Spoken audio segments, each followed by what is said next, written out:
Let's check on the markets now. As we've been talking about, U.S. equities continue their push higher, up 1/3%, 73 points on the Dow right now. Chris Gersch is the director of strategy at Bell Curve, an alternate investment management firm. He joins us from the Chicago CME. Chris, thanks for being with us. We certainly know that Wall Street likes the sound of any of this reform. It's part of what's been powering stocks higher. First, let's talk about equities. And how do you feel about where we are right now? Are we just going to keep pushing higher through the end of the year?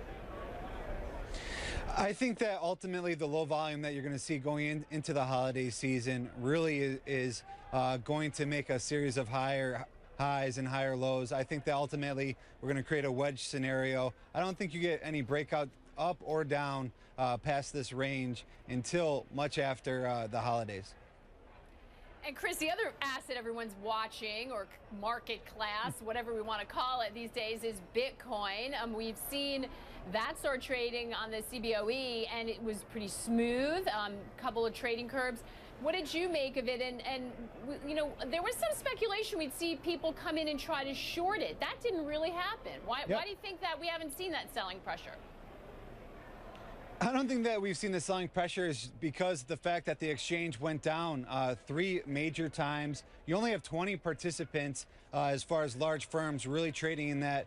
Contract volume is down half of what it was yesterday. So I think there's a lot of wait and see, but it does have all the drama of a Bachelor in Paradise episode. I think the only thing that's dramatic is possibly if Trump started tweeting about Bitcoin. Right now, there's a lot of wait and see, and ultimately the professional traders are, you don't see a lot of the algorithms trading that right now because ultimately it's just too volatile for professional traders to really form any sort of patterns or any sort of recognition of where it's going to go. We just may see the president tweet about that, Chris. You may be foreshadowing something to come, but you know, I also heard some people talking that maybe it's a little bit more costly to short it right now. It's the path of least resistance right now, the way that it's all set up, is for it to move higher. Does it seem like we are in a classic bubble type situation, or do you think that even if we start to see more market participants come in a more two-way trade, that we are going to see this hold up? What's your feeling of this? Because there are some people who really you know, a sucker's bat.